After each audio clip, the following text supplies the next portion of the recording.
Good afternoon, everyone. Good afternoon. Come on, be a little bit more excited. Good afternoon. Good afternoon. Okay, I am Barbara Hearn. I'm the director of Pyramid Art Books and Custom Framing and Hearn Fine Art, where our focus is Black culture through literature and the fine arts.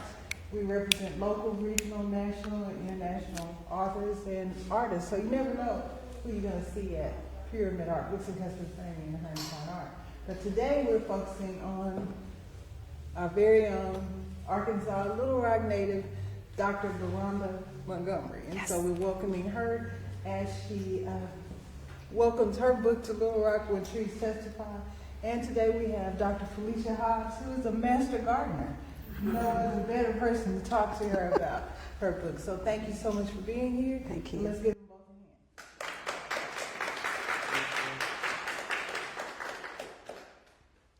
hand. I am so excited. I've been waiting for this moment to discuss this book. But first I want to say thank you again to all of you for being present today. You are in for a life-changing treat. That's what I call it. That's what I call it. And it's such a pleasure to welcome you home. Thank you so much. Home. It's no place like home. That's right. That's right. When I think of home. But it's so good to have you here and for writing such a unique and creative book. Thank you so much. This book just resonated with me. It just, from the very beginning, I was like, when I first started reading, I was thinking, I see myself in this. I heard your voice. I felt your spirit as you were writing it. So we're going to get into it, but there is something that I want to start out with, this infamous question. Yes. How are you creating from a dangerously? How are you creating? Most content creators know this for sure. Okay, yes. but how are you creating dangerously? I love that question. And there are many ways I could answer it, but I think in this time in our history in the United States, to write about Black history is itself dangerous. And to claim that my role of learning to be a plant biologist, a professional plant biologist, wasn't just about building a career for myself, to take care of myself, but about me being uniquely positioned to share my family's history and to help us understand a fuller Black history in the U.S. And so I think it's dangerous. I have family members here today. They won't be surprised. Apparently I've lived dangerously most of my life, wanting to do what I wanted to. But I feel like I was uniquely prepared for it, but to step into it and to do it at this time could be seen as creating dangerously. Yeah.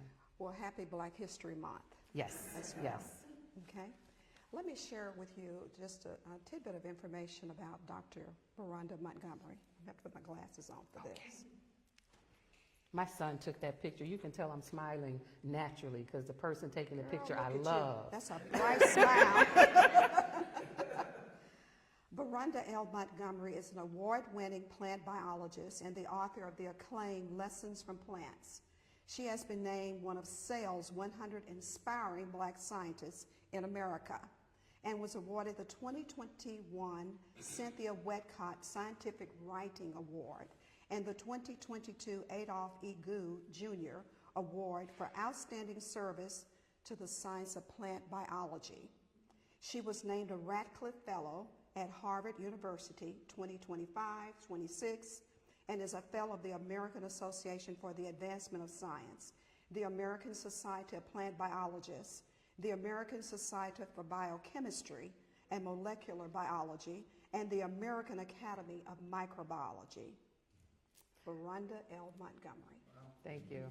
Thank you. I always like to say that the awards are named not just for me, but for my mother and ancestors who allowed me to get to be to this place, my mom and dad and ancestors. So the naming of them is not for my ego, but to claim the whole path that it took for us to get here. So.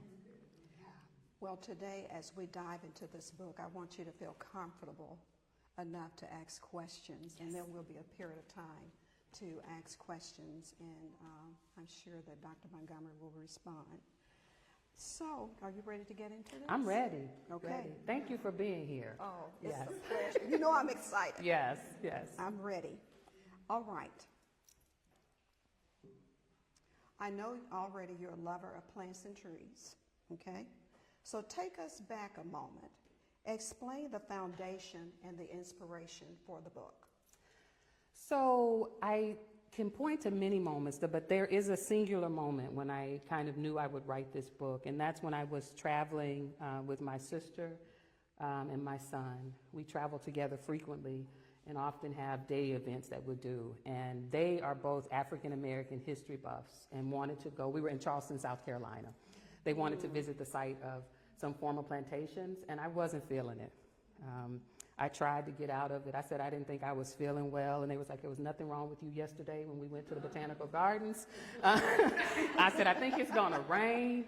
And I told my sister, your hair looks cute, it's gonna rain, it's gonna mess up your hair. She said, I'll put it in a ponytail. All the excuses. Yeah, and so when we got there, my son is such a thoughtful human being that when we got there, I remember he started trying to point out flowers and things to try to pull out the nature lover in me. Mm-hmm. And as we were walking around, the guide for the tour said that tree that was ahead of us, a huge tree, she said, I think it's estimated to be 400 to 600 years old. Wow. And in that moment, I said, you know, that tree would have been standing here when people were enslaved on this land. Mm-hmm. So our ancestors would have stood with this same tree. Mm-hmm. And that in and of itself was like ground shaking for me to say we can stand with the same tree. And then I study plants for a living. And so offhandedly, I said it also holds the captured breath of our ancestors. Because I study photosynthesis, and that's the simple process where plants take carbon dioxide up, and with water, they convert that to sugars. Mm-hmm. Those sugars get put together in a chain, and those chains are the structural part of wood, like rebar in concrete. Yeah, yes. And so I said our ancestors' breath is captured in this tree, in the inner rings. And now that we're standing here, our breath will be captured, and our rings will be added on the foundation of our ancestors' breath. And then I was ready to go on, and my sister Renee, I like to tell this part, she gets to hear me tell it today, I love it. But my sister Renee and my son were speechless at the same time. Now this has happened very infrequently. And I said, you know, she said, she said, you have to tell me that again. And I saw her and my son be really kind of stopped by what that meant, although for me it was just a plant fact. Right. And they really invited me to go back and think, no, that's amazing that it's not just the same tree they stood with, but their breath is held in this tree. And they are the foundation for our breath in the same way they're the foundation for our life. And in that moment, it occurred to me that my understanding of plant science, African American history, and thinking about my family's own roots in Arkansas came together, collided in a way that I felt in that moment uniquely positioned to write a book such as this. And for the number of people who would be equally positioned, there are few who want to write a book. And so it really felt like, to be honest with you, in that moment I started to realize that part of my pursuit of science wasn't just for the pursuit of science itself, but might be for me just to stand here and to be able to share those kind of facts. And what if that was the power of my going to get a PhD? Wow. Not just the papers I've written and the career I've built, which I'm proud of and happy for, but what if that was the purpose? And I have come to realize I fully lean into the fact that that may be the purpose for me to be the plant scientist that I am at this moment in history. There is a saying that is often used by African Americans that says, you can't testify, you don't have a testimony until you've been tested. Until you've been tested. Yes. How have you been tested? Ooh. Going back to talking about your career, because to reach the level that you are. So, so much of my career has been about being the first and or the only. And in lots of spaces, so I was the first African American person to pursue a PhD at UC Davis in plant biology. I left there and worked at Indiana University and found out I was the first Black person hired in the biology department in the role I was in. When I was hired at Michigan State as a professor in 2004, first Black woman to be hired in that department. Not that long ago. No. And I was there for 18 years. And the 18 years I was there, I was the only black woman in the College of Natural Science. And when I left, they just recently recruited another black woman, and I know her personally, mentor her, That's and kind of, you know. Yes. And so I remember, you know, part of the test is getting through those spaces without losing yourself. It was really important for me to come through this, but still to be the black woman from Arkansas, who knows exactly who I am. But also part of the test is the way in which when you're the first and only in these spaces, people invite you to celebrate being a unicorn, as if you are special. Yes. And I am special, but I knew lots of smart black girls in Little Rock, Arkansas. I knew lots of smart black girls on Booker Street, where I grew up. And it was by the grace of God, it was by having the blessing of having two parents, lots of things that allowed my smartness to go forward, but I refuse to believe I'm a unicorn. And so part of the test is not forgetting who you are and not falling into the trap that you're special because you show up in spaces where other, mostly white people are, and that's what makes you special. What made me special was that my ancestors endured enslavement. My parents grew up in Jim Crow, and we didn't lose who we were, and I was able to enter those spaces and still come out knowing exactly who I am. Wow. Wow.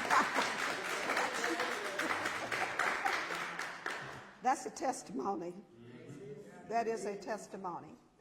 Let's talk about the concept of land trauma, Yes, yeah, okay?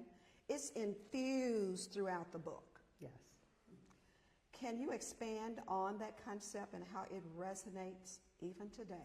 Yeah, so part of the story I was telling about not wanting to go to the former plantation was really associated with land trauma. And that's this idea that because in the U.S., most of our history as African Americans is associated with having been enslaved on the land, having to work the land, being degraded on the land, that often the idea of going back to those spaces, either to visit or to go and work in agricultural sciences is something that people are not particularly drawn to. Part of my own land trauma was not that I thought I was going to be personally triggered, but I knew there were going to be other people there. And if I can just be frank, I said to my sister, I don't know if it's going to be some white people there who are not going to be understanding this the way I need them to understand it, and then I'm going to have to say something. And Renee said, you don't have to say something. And I said, well, the issue is if they do something, then I have to say something, because if you don't want me to say something, then don't do it, right? So it's part of that. How are other people understanding the history? But there's also, as I was working as a professor in plant sciences, we would try to recruit students of color, and many of them did not want to study plant sciences because for them, that's associated with the history of enslavement. And one of the things I wanted to accomplish for myself, but also in this book, is to say that we are greater than our trauma. We brought some amazing expertise stolen from Africa here that helped rice become an important crop, that helped pecans become domesticated. And so I wanted to say, yes, we are traumatized, and I never ask people to step away from their trauma, but we are also so much more than our trauma, and other people are not going to tell us that we were the experts that helped with this, that, or the other, so we have to be able to say that. And so land trauma is real. It's real. And part of fighting against it is to show us all the other things that we are. We're more than that trauma. And so for me, that's been one of the things I hope to do personally, and then to say, how can I share that gift forward to try to help others navigate that as well. Talking about land trauma, you see this piece of art, this piece here?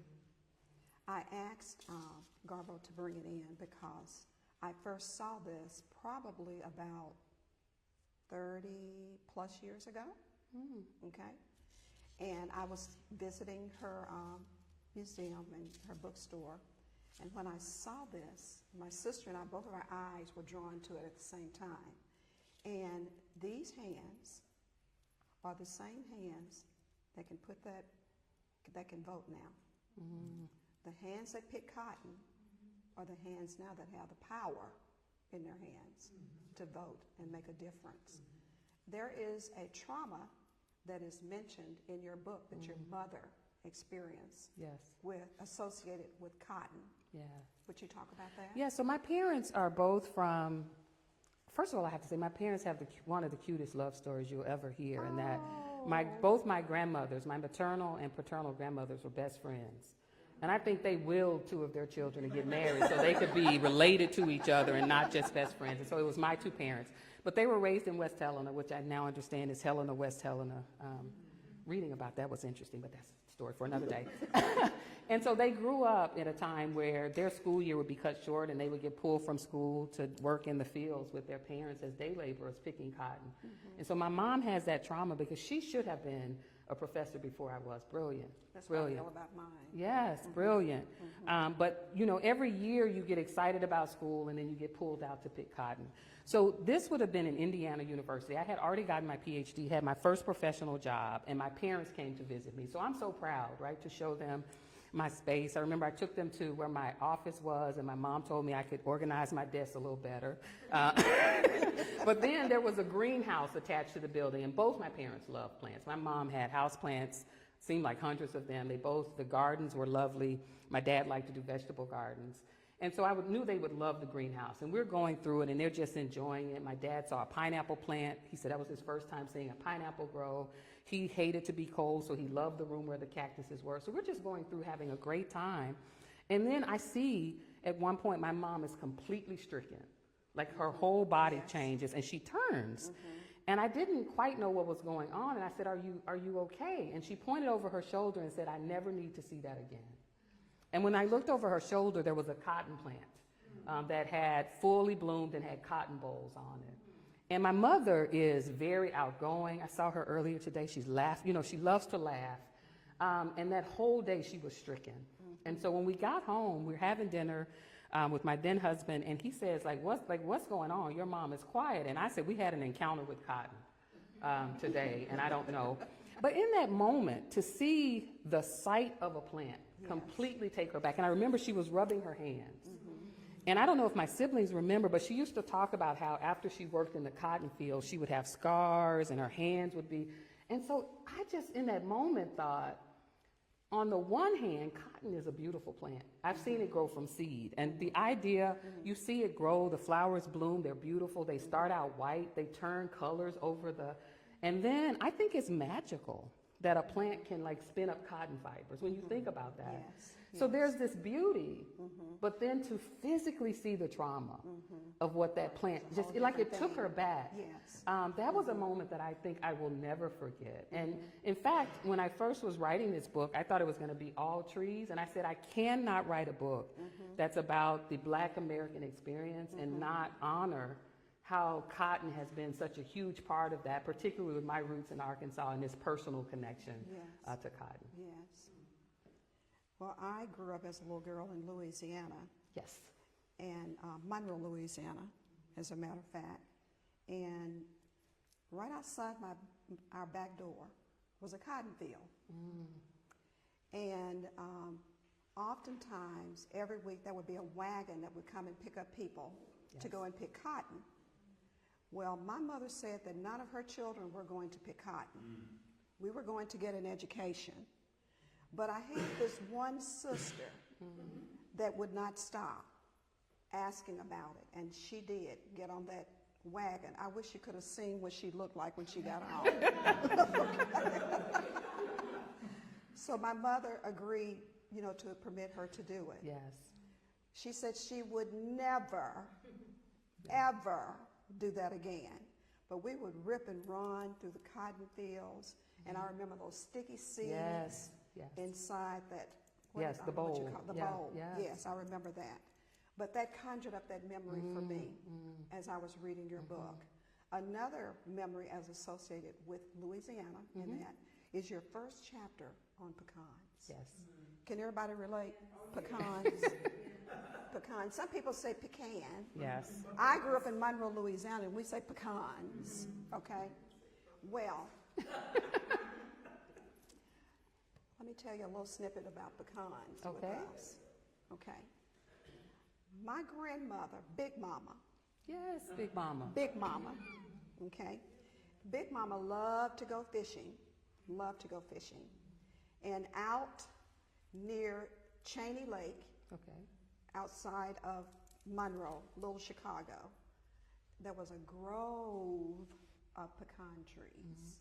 Okay. And they would be the long pecans. Those are supposed to be the good ones. All right.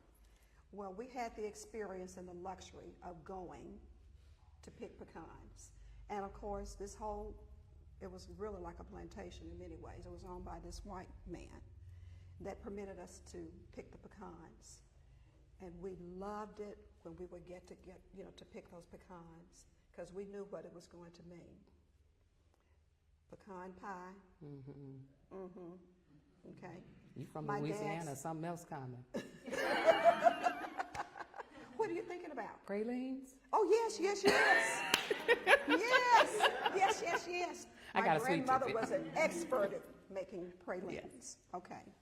But you talk about pecans, and what resonated with me was that experience of picking pecans. But you have some very special family times sitting around pecans. Yes. Talk to us about that. Yeah, I think one of the things I think about first when I think about pecans is how we used to have homemade ice cream made. And my dad was like the master mixer. Everybody in the family made it, but Dad's vanilla ice cream mix was just amazing. But there used to be that you couldn't eat vanilla ice cream. Oh, yes. Yes, there was a rule Black that people black couldn't people eat- could not have vanilla ice cream. No. I remember reading about this first in Maya Angelou's Yes. book. And only on the 4th of Cageburg July. Sings. Yeah, only on the 4th of July would they be allowed to have it sometime. Now, as a side note, the silliness of that is that it was a 12-year-old enslaved boy who helped understand how to fertilize vanilla so that we could have vanilla. So they were honoring us even when they didn't know they were. Yes. But my mom's favorite ice cream was always butter pecan or black walnut. And I didn't understand that part of that was related to the history where that was the flavors that they could have. So I was my dad's expert taster from the time I was like 3. I thought I was really doing something standing on that chair tasting it. But when we would hear the ice creams come out and the churners, we would start, some of us saying, okay, we're going to chop some pecans and get the topping ready. Yes. So it's both these lovely family memories, even as you know it's tied to other memories in the South. Because not only are there some very good, warm, special memories associated with pecans, but there's also another side. Absolutely. Okay. Absolutely. A dark side. Yes. In particular. There is a story about someone that has not received just due for what he was able to accomplish, and that was graphing. Yes. Okay. Yes. Anton. And it's really interesting because I have to tell you, I'm feeling like I got to be on my best behavior. I got Pastor Griffin over here. I got Judge Pastor Griffin. Montgomery over here. I am on my best behavior. May the Lord come down and be with us. Hi, Al. So Anton was an enslaved man who, it's interesting when you look at the facts that they remember about us, that they wrote down, it was often what we could do to help them. So they would talk about how he was an expert grafter. So for a long time, one of the things about pecans is that in nature, pecan trees make a whole different range of nuts. Some are small, some are large, some have thick shells, some have thin, from the same pecan tree. Yes. And when you want to move something to a commercial industry, you got to promise the customer that they're going to get the same thing all the time. So they were trying to figure out how to get a pecan tree that would make a nut, like you said, the ones that are big with lots of nut meat. Yes. And they realized that he had been doing some amazing plant grafting and biology. And so his enslaver worked with another enslaver and said, I have someone who can probably get you to this. And I've grafted. It's when you like cut 2 plants and you put them together and have to wait for them to fuse so that the water taken up by the root can go all the way up. And I will say, of the 100 times I did it, it failed 99. It's difficult. It is amazingly difficult. He was brilliant. So to think about the fact that this enslaved person had the capabilities, he worked on it, and ultimately he made a variety called the Centennial variety that was the basis of America starting to be able to have a pecan industry. And still to this day, the fact that pecan continues to be a profitable industry sits on the brilliance of this black botanist. Wow. And that's one of the things I wanted to encounter in this book. We were talking earlier about the test. People try to convince me that I'm a first-generation botanist because I'm the first professional one. But I saw my mother able to get any plant to thrive. So I said, no, I'm definitely at least second. And then I think about the fact that her father, he used to grow plants. And my sister Renee, who is our family genealogist, when we look back at the papers, we would see people in census from like 1835. There was someone named Fred Montgomery listed as a farmer. And so when you think about it, I may be the first one to have the opportunity to be able to have a certain kind of career, but I don't even know what generation of black botanists I am. And until we can call forward the names of people like Anton, you know, if you ask most African Americans who they know are in plants, they're gonna say George Washington Carver. They are. And I want him to get his due. Yeah. But there are so many others who contributed to this country being a financial powerhouse because it sits on the advancements we made in agriculture. Yes. Well, when you read the book, if you have not already read it, you'll see how Dr. Montgomery connects historical events that impacted African Americans. She connects that with their personal stories. It's not only history, but it's life-changing incidents that are memorialized with a tree, with a tree. In my lifetime, I've had the experience of being traumatized by one particular tree, okay, one tree. I told Teresa, right here, this is my yoga buddy, okay? I told Teresa about this. I'm so glad to see you. I was thinking about you earlier. You came back. Hey!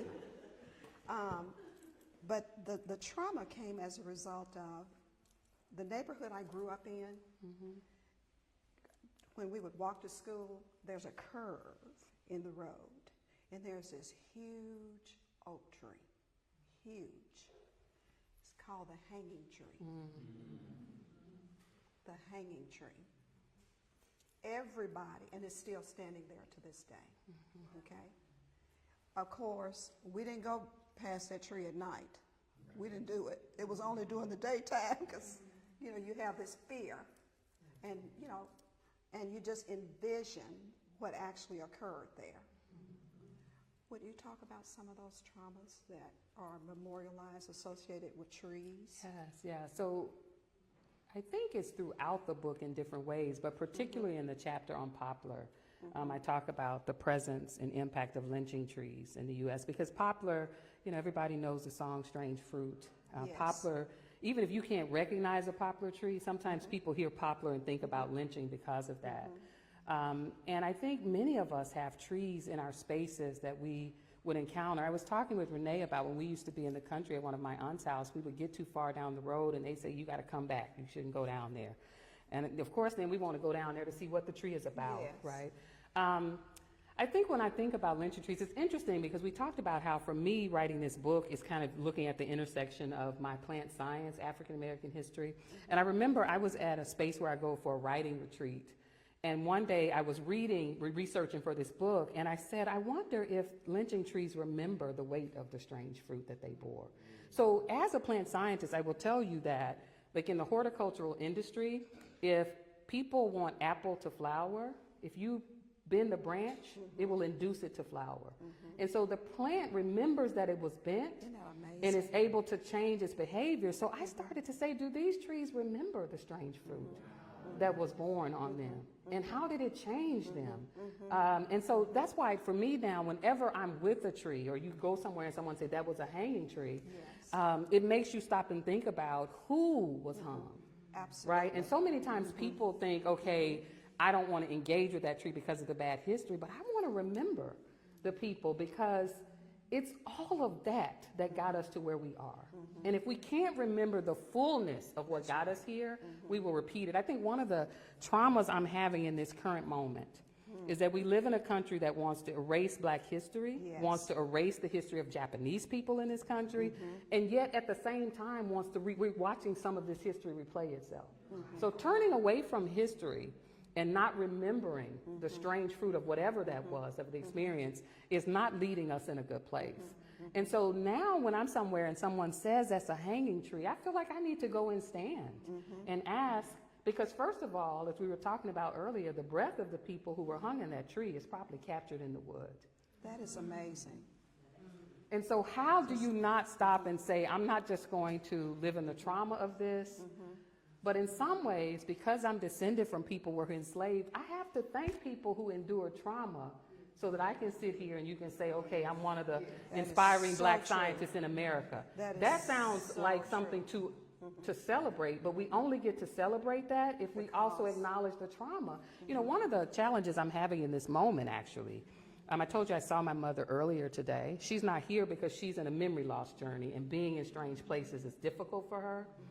But when I see her, I think about the fact that with memory loss, you remember your early years, Yes. and then you remember what happened in the last hour.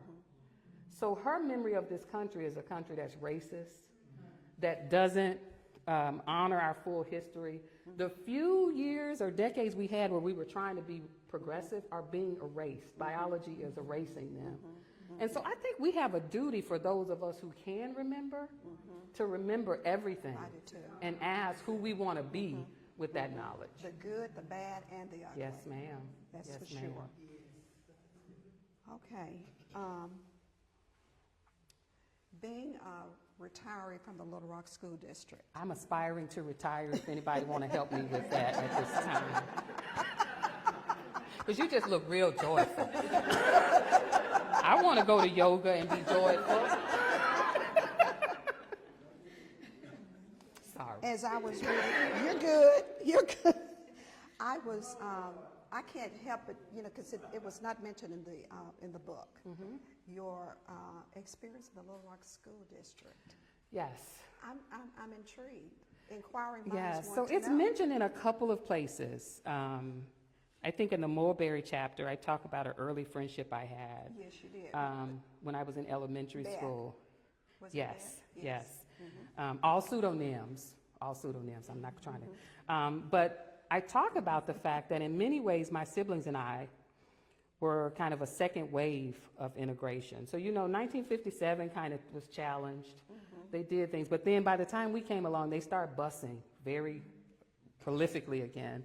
So Renee and I don't even know, to be honest, I don't know where you went to elementary school, Faye, now, sorry, but I know Renee and I were bused to elementary school. I don't know if you were bused. Okay. And so you go there, and then you're in this integrated environment. And in kindergarten, I was there with Renee, who's been my best friend since I was born, but she didn't want to play with me, so I had to make other friends because she was trying to be independent third grader, and I support that. But I made friends of all races. And my mother was always on the PTA, so she had friends of all races, because I think she had heard somewhere that if you're there, your kids are treated better. So she was on the PTA for 20 years. But She was a helicopter parent. That's we right. call Yeah. those. So we had gotten so, you know, some of my white friends and I would go to each other's houses. I had spent the night at her house. She had spent the night at my house. And then one summer, one of the friends' mothers suggested that me and Renee be enrolled in a particular summer camp. And my mom assumed that you told me about this because maybe your kids are going. And when we first got there, the buses that we were getting on, it was all African-American kids. And we said, we live in an African-American neighborhood. Renee said the other kids are probably on another bus. But then when we drove up, it started to say that this camp there was a banner. It was supported for underserved kids by these churches and whatever. And I said, well, So we sat there, and I love this part of the story because the first day the camp director started talking to us about how they were going to introduce us to new things. We were going to learn new plants. We were going to get to spend time in nature. And I was like, we do that already in the country, and I know the trees. But then they said that they were going to really feed into us so we would have opportunities. It started to feel like deficit framing language. And Renee checked out when she said, and I want you all to know there's not going to be any fighting. Now, Renee follows every rule and does not want any fighting. And she said, who's going to be fighting? And so that day she decided we got to get out of this camp. But what I remember is that first night, I started to realize that I was seen as underserved, and I didn't feel I was well served by my neighborhood, by my church community, by my. You asked your mother what underserved. Yeah, so I got home and I was quiet. And I have always been a talker. And my mom said, are you not feeling well? I said, I feel okay. And Renee said, no, something happened. And so I asked my mother, I said, are only black kids underserved? Because we were at a camp for underserved. And my mother's hope, she said, what do you mean? She said, Beth wasn't there? This person? I said, no. So my mom called Beth's mom and said, well, where are Beth? What are they doing? And she said, they're doing something else. So this was not just me and Renee's experience. There was actually a whole movement of fresh air camps which is largely rooted in the fact that during this integrated period, some white parents had said, I'm going to just pay for my child to go to camp with my child, you know, this black friend to go to, and some of the white parents was like, I'm not quite sure about that. So all of these camps popped up for African American kids. And I think that what hit me about that moment is I saw my mom disappointed that someone who she thought saw the fullness of her kids had in her mind labeled them underserved. And she thought they had a genuine friendship and that I had a genuine friendship. And so I think I was hurt that my mom was hurt. Yes. But looking back on it, I have, from the vantage point of being the agent, I always assume good intentions. I don't assume that my friend's mother had bad intentions. She heard about a camp and thought it would be a good opportunity. But her intention, good intention, landed with a bad impact. And in this country, we are often invited to prize particularly white people's good intentions and forgive the impact that that has. And what that invited me to do individually is to think about, when I have an intention, is it going to land with the impact that my intention, are they aligned? Yes. Because I'm very old. And I remember thinking, am I underserved? You're at a big age. I'm at a big age, yes. And so I often try to think about that. Like, I'm going to do this thing. My intention is this, but how is that going to land on somebody? And then also in high school, talking about lynching, when I think I was a junior, we had an incident that ended up being covered in the national news where during homecoming, someone had hung an effigy from a tree. And they did it, they said, because it was the other school's mascot. But those of us who are descendant are like, wait, this is... And then something happened where it got cut from the tree or set on fire, and we were all like, oh my, and a riot broke out. Yes. And I'll never forget my statistics teacher, Miss Caruth, snatched us and said, get inside. And she probably didn't, because I have never been a problem for my mother. Was it Sylvia Carew? Phyllis Carew. Phyllis. Yeah, I have never been a real problem for my parents, just my mouth sometimes. And I think Miss Caruth is like, we better get all of them inside because, you know, she might. But that incident let me understand, and there have been several other incidents in my career, graduate school, being a professor, where this lynching comes back. And at that moment, you realize that you're having a different experience in this world from some of your colleagues who can see this only as a joke. Yes. And for me, it takes me immediately back to strange fruit. And so that's another of these instances where in this country, we often have people say, well, you know, I didn't own any people. I didn't enslave anybody. But we still live in a country where we want to say I didn't do that, but we use the tropes of that time That is so true. to still traumatize people. Yes. President Obama traumatized with That's lynching. right. That's right. And so I think we have to be honest about our history. Well, I mean, you can keep lying, but I'm going to be honest. So I have to start with myself. Yeah. I think there are, 7 trees? 7 trees and cotton. 7 trees that are captured in the book. Yes. The one, other than, I love them all. Yes. I love the stories associated with every one of them.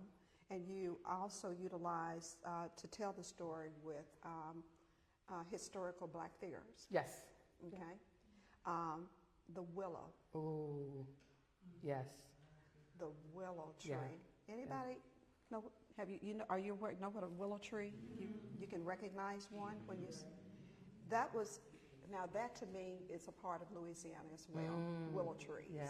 Yeah. To hide. Yeah. Yes. They're used for the purpose of hiding, shade, to cover, to disappear. Give us your take.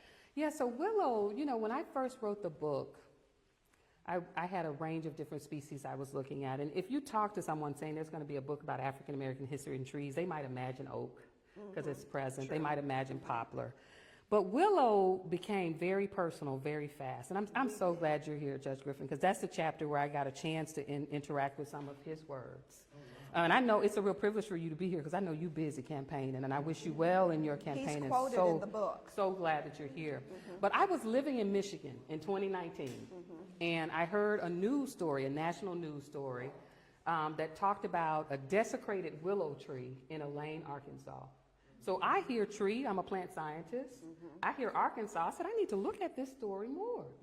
And so it talked about how this tree had been planted for the 100th year commemoration of a massacre that happened in Elaine, Arkansas in 1919. They tried to erase. Yes. And at the time, I'm very fascinated because I said, me and all my siblings went to the Little Rock Public School District, and I don't remember hearing about this. No. Never. But the thing that hit me was, I said, my grandfather was born in Elaine. And I said, wait a minute, he was born in 1914. I said, so I wonder how long he lived there. So at that time, my mother's memory was impeccable. I called her. She said he lived there until he was 8 or 9. So he would have been a 5-year-old in Elaine when this massacre happened. Wow. And so I had to start digging, and we were able, again, with Renee's genealogical skills that I used to not be appreciating to the same degree that I should now. She said, I got the papers showing, from the census, he and his family were still there. So he would have been 5 years old when this massacre happened. And at the core of the massacre, there were black farmers that had unionized. I think Robert Hill was the leader. And they were demanding a fair price for their cotton. Just same today. Yes. And this meeting happened on September 30th. And when I visited Elaine the last time, I was there the first week of October or so, and the cotton was in the field. So this reminded me, this was happening at the time where the cotton would have been ready for them to get their money. So they're meeting at a church. They have some men outside the church who are making sure that no white people or others come to disrupt their meeting. And a group of white men come who say the black people shot at them first. Nobody can verify that. And I think there was maybe 1 or up to 5 white people that end up being harmed or murdered. And it's estimated anywhere from around 200 to 800 black Arkansans were killed, because after that happened, word spread that there was a black insurrection. So the white people in the Elaine area, as well as white people from Mississippi, descended, and people were killed. And the people who survived, a lot of them survived because they went and hid in the woods, or they were able to escape. And when you read about it, including some things that I heard you share, a lot of people don't talk about it because when you survive, to talk about it puts you at danger. So when I asked my mother, I was like, he would have been in that town. What did grandfather say about Elaine? She got quiet. And she said he didn't like to talk about that town. That's generally the way the response is. But when I started to think about that, even till more recently, when was that? Not even a month ago, when that little Liam Ramos, the little boy with the blue bunny hat, 5-year-old, snatched off the streets in Minneapolis. I thought that's the tender age my grandfather was. When this massacre happened at Elaine. I talked to the siblings, some of my siblings, they didn't remember hearing about this at all in school.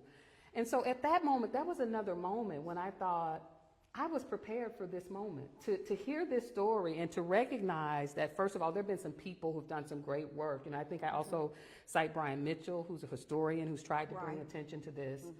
But I felt like maybe there will be others who will encounter this, and to understand that my family had this deep connection. We didn't get to know about this. When I went to visit Elaine as well, I didn't intend to, but I drove through Helena, West Helena, where the memorial is actually there, not in Elaine.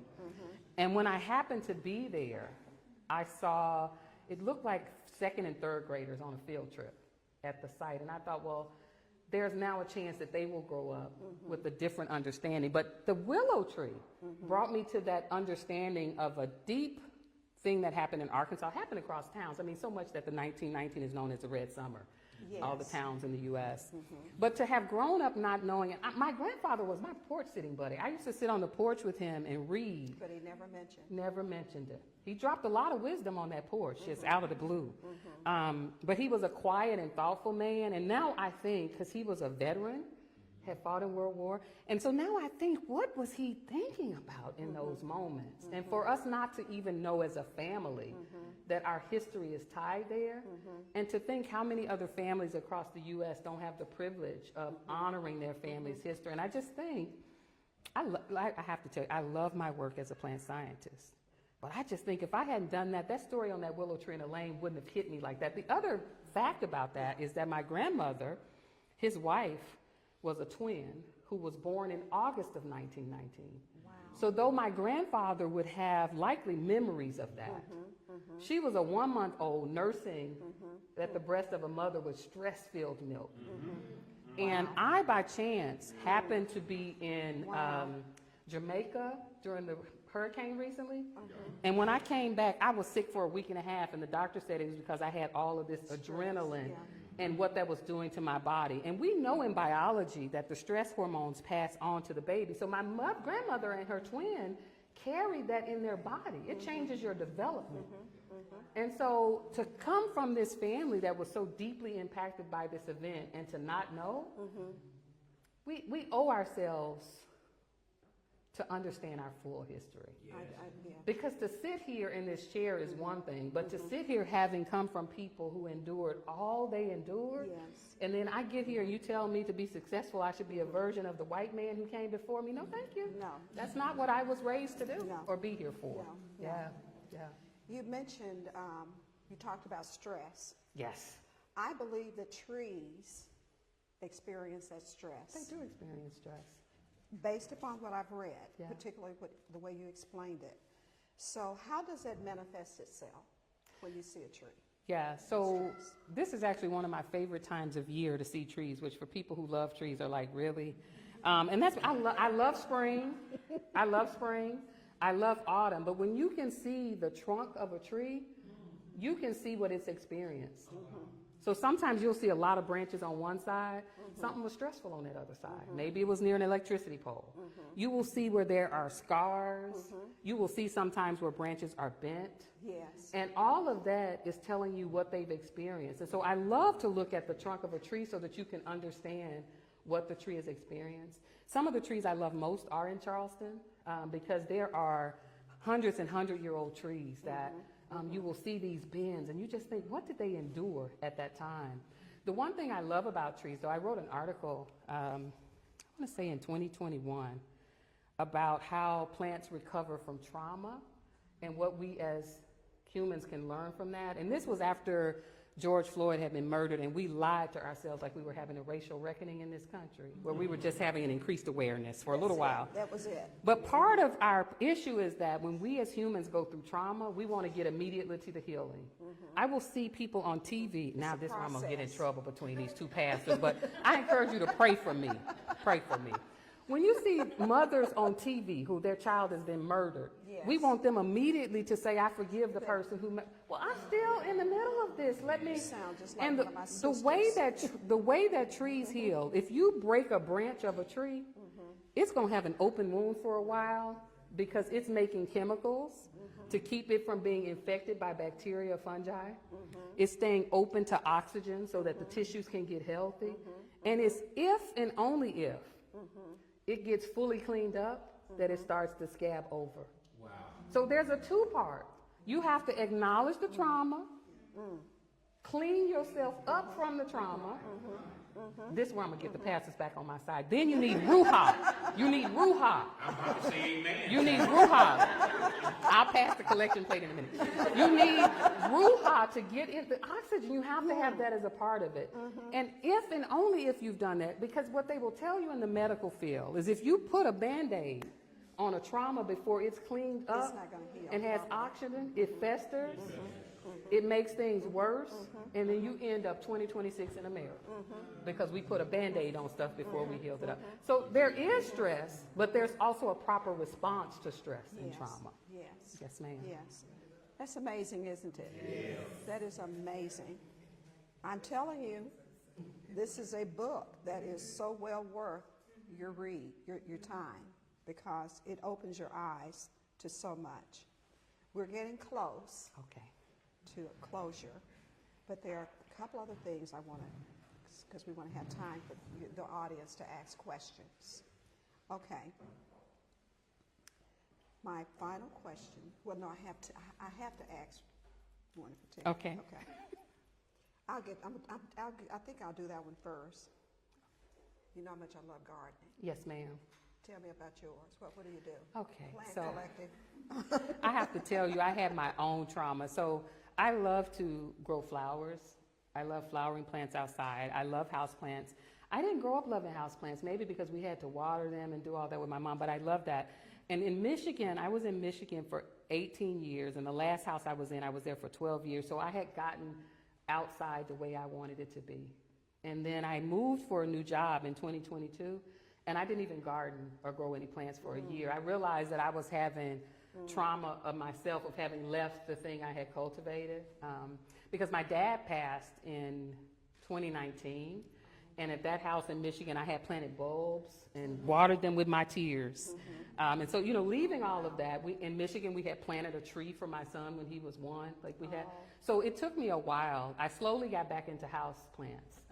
And after being in my new place for 2 years, I now moved to the Boston area for a year. So my gardening has been disrupted. And so most of my plant life has been indoor plants for the last couple of years. Okay. But after talking to you today, I'm looking forward to getting back to those flowering plants in the yard, because I love that. I love to go get my own bouquet from my own yard. It's nothing like that. Nothing like it. Nothing like it. Okay, here's my final question to you. Yes, ma'am. Okay. What is your overall message? If there is one testimony you want us to take away from this book, what is it? I think it started with the testimony that was my own, but I think it's an invitation for others, is to be curious about what your full roots are. We live in a country that kind of celebrates individual success in the current moment. But I think to remind ourselves, specifically as we can, of the foundation that we stand upon, just like I said, when the carbon dioxide is captured in the tree, that's getting laid upon the foundation of those peoples whose breath was captured before us. I think really inviting ourselves to be curious about what our roots are and how we want to honor those roots. One of the things I've shared is that because I understand now that our breath get captured in the tree, every time I'm with a tree, I'm asking myself, am I making choices? Am I living a life? Am I living in community in a way that's worthy of my breath being carried on to future generations? Because it's going to carry it on anyway. But if someone looks back and sees that Beronda was with this tree, I want them to say she did her best to live a life worthy of her breath being carried forward. And I think about that. And the other thing I think about is back to this, I am part of an intergenerational lineage of hope and bravery. On the plantation, they had hope. On the plantation, they had joy. On the plantation, they were brave. Even under those dire circumstances. And I think about my parents growing up in Jim Crow. Bravery, hope. Yes. What a horrible story it would be to say we got to 2026 and the Montgomery lineage of hope and bravery was broken with Beronda sitting in an office at Harvard. And my son also cannot be the one to break the lineage. And so the question is, do you know enough about the lineage to know what you're carrying? Do you feel responsible? Because when my father died, I realized ancestors differently. Ancestors became very personal. Very personal. And so are you living a life that's going to carry forward their lineage? And there are days when I'm tired. Poor Renee gets the call. I'm about to say this, this, and this in that meeting. And she said, no, ma'am, you're not going to say that. And then sometimes she calls Pastor Al. You need to talk to her. But in those moments, I remember I refused to let the story be told at me or my son, and then it'll become his responsibility, should he have children, to say we're not breaking the lineage. We can't do it. We cannot. We can't do it. I want to end with this quote. Yes, ma'am. And this came from one of my 3 yoga instructors. She's a retired educator as well, and I was telling her about this, and she's reading the book. And it resonated with her, and she said, I want to give this quote, and she read it at the end of class as we were having our Shavasana. Okay? If we surrendered to Earth's intelligence, we could rise up rooted like trees. Thank you. It's been such a pleasure. It's been such an honor. Thank you. I have thoroughly been fed today. Thank you. Okay. Now we're going to open it up to a few questions, and after that, then there'll be a book signing as well. So, question. Hi, thank you. I'm looking forward to buying your book and reading it. I'm a backyard gardener, mostly food. I do some flowers too, mostly for them in the midst of the debate about how hybridization and genetic modification is going to help feed Africa. But I want your thoughts on it. So one of the things that I will say is that the reason I love including the story about Anton in the book is that some of the current progress we're making with being able to have fruit available is through grafting. And grafting happens naturally in nature. So hybridization itself happens naturally in nature. And it's sometimes those hybrids that are the most vigorous and carry on to make new adventures. Now, there are edges and places where genetic modification goes that I have questions about, and I've done work in that area. But I think to understand... What's that? I want to know what your questions are. I think there are questions that sometimes we make choices in genetic modification that we don't know the full implications of. I've been doing work, I had done work in the past. I remember talking to my grandma about that. She told me cut that out. They were taking some genes from animals and introducing them into plants, right? And so there are lines that get crossed that I think we don't know enough about to cross those lines. But to understand when and how these things happen naturally in nature, there are places where we can use those natural processes to still help us. And the thing is, Africa doesn't need us to save it.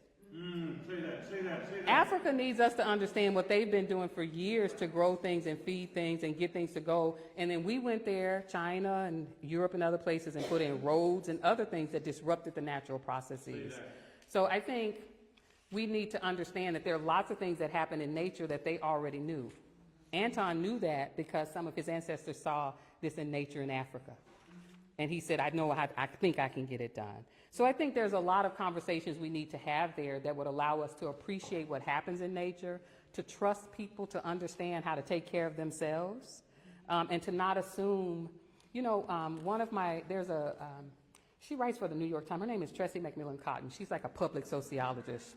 But she said, I don't want my ignorance about someone to negate their experience and their relevance. And I think we do that a lot with Africa, indigenous people around. So thank you for that question. Yes. So this is more of a kudos, but in advice. In the book, you talked about the conference that you went to and they had the news hanging Yes. in there, and just the way that it made you feel. It kind of took me into that moment. Yeah. Being a millennial, we're sometimes very outspoken. So what advice would you give to someone who faced that type of adversity to how to approach this? Yeah. So I was in graduate school and I went to a conference, and in the room there was a noose hanging at the front, and it said it's for the person who goes over their time. I was the only black person in that room. And in that moment, I remember saying, what am I going to do? Because one of the challenges of being the only, and sometimes millennials, I got a 23-year-old, sometimes y'all young people are the only ones with some sense about what should happen, but they're like, you ain't showing up saying it right, you know. Sometimes the question is, am I going to say something today? And I always encourage people to take care of yourself first. I talk about it in the book about almost like doing math or calculus, where you're saying, okay, is today the day that I'm going to teach somebody? Or is today the day I have to take care of myself? And you constantly have to be in that state, because you will deplete yourself talking to people who never intend to hear what you have to say. Say that. And part of the way to protect yourself from that is to make sure you're part of a collective.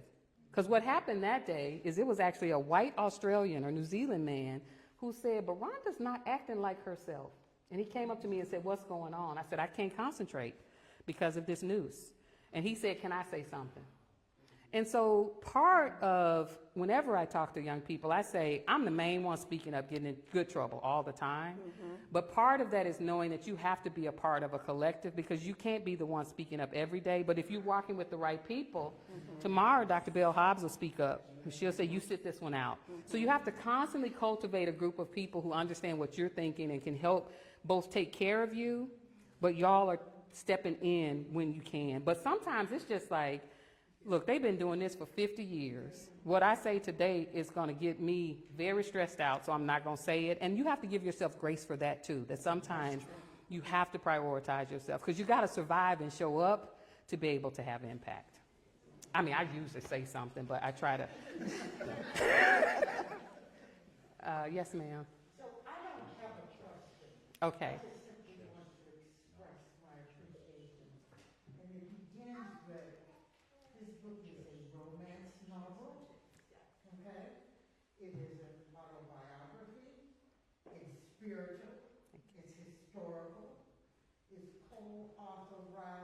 this here flesh, right? It's for working the roots. It's black earth wisdom. But the moment that book was put in my hands, and I wanted to question how you chose the title, and then I discovered how Yes. you chose the title. Because you said, based on the science of photosynthesis, Henry's breath may have been captured in the trunk. In the trunk. That is how I knew how you chose the title. Thank you so much. Thank you so much. Oh, Lord.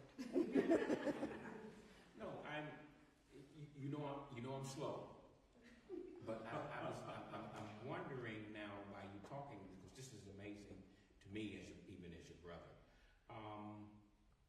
What's the significance of us planting that tree in Africa almost 20 years ago, and is it still living? It is still, so Renee and Al got to accompany me to Uganda at the time I was married to a Ugandan. He's a lovely man. We're still great friends. His genes and my genes came together, made a beautiful human being. But we got to go to Uganda, and while we were there, we planted a tree. And part of that was Jackson and I had talked about the significance of planting trees. So when Nicholas was 1, we planted a tree at our house in Michigan. And we would go and look at the tree, and sometimes the tree would be taller than Nicholas, sometimes it would be shorter. When it was young, it was bending, and I told him we got to get a string and pull it back. I said, you know, kind of like I snatch you sometimes. You got to get snatched back to straightness. And I'm going to hug you later, the snatching hug. But we had talked about how living with trees, it experiences life with you. And I didn't think at that time about it capturing our breath, but I just know how meaningful it was. You know, there was a willow tree at Aunt Ernestine's house.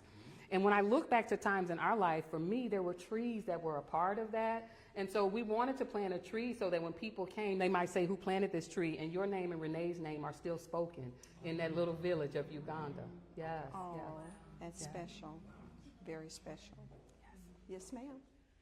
You know, when you said that, my dad planted a tree with my son in the backyard 50 years ago, because my son is 54 and he was 4 at the time. Well, you look good. And Hey. Lord at the same time.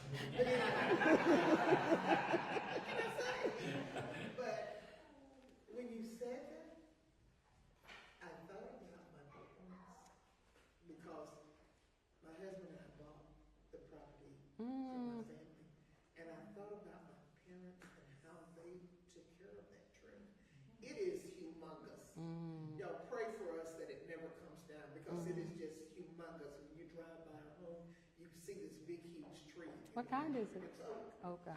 But I thought about that, and the other day my husband and I were out in the yard, and when we came in, he turned around and looked back, and he said, a limb. He said, a small limb fell off the tree. You know, and I said, what? He said, yeah, and it was right where we had walked.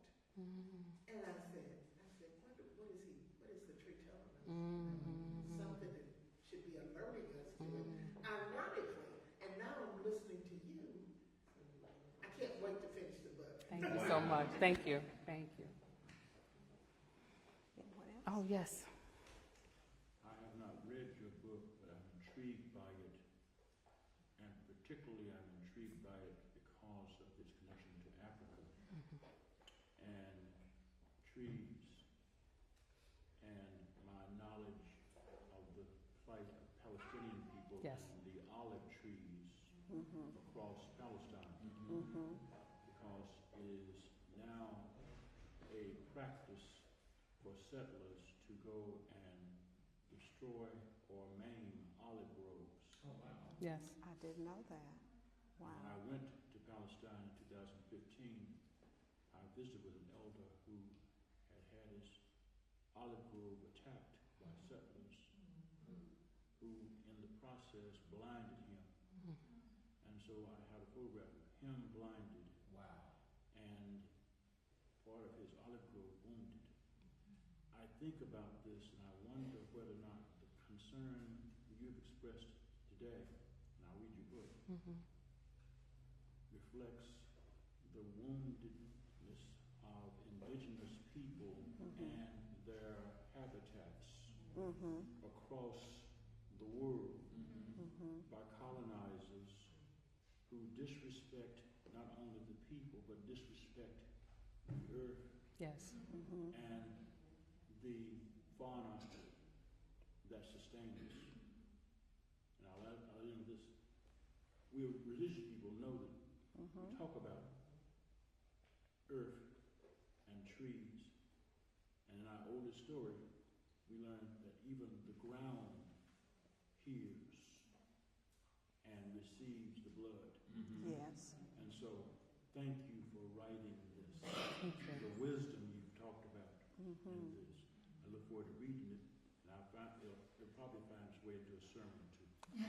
Thank you so much. Thank you. I will give you credit. I appreciate that. I appreciate that. Thank you so much. Yeah, if I could just say one thing as you were talking about that, there's a particular part in the oak chapter where I talk about the connection between oak on either side. So on the west coast of Africa, there's a place where they it's a tree called the forgetting tree. It's an African oak. And they used to walk the enslaved people around that tree, the men 7 times and the women 3 times, so that they would forget everything about their whole life before they put them on the boat. And then they brought them here to Charleston, and the first thing they saw was an oak tree. The oak tree. And God said, "You are not forgotten." I don't think that's He by said, chance. "You're not forgotten." You are not forgotten. No. I preach a little sometimes. You just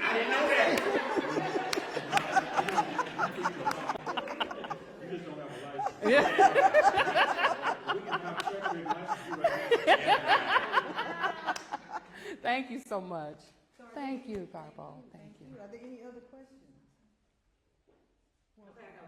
Yes. I like you. That's my Millennial. So you talked about how the slaves used the root of the kite yes. as a form of birth control. Yeah. Has that been tested in present time to see if that is a successful method? Yes. And there are chemicals in it that work in that very regard. Indigenous knowledge, they know what they're doing. Yeah, but it has been, yes. So is it recommended over the medical? And we can talk about this. We can talk about some of the derived products are used in some pharmaceuticals, actually. Yes, ma'am. Yeah. Okay. Okay, let's have closure. Okay, closure. Let's have closure. You have heard today a remarkable story as connected to historical events that have impacted especially African Americans, okay? You have also learned about some of the biological and scientific facts surrounding trees, okay?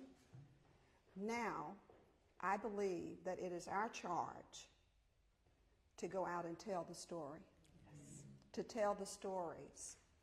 And we want to come together at this moment, at this time, because as we stated earlier, history is trying to be erased.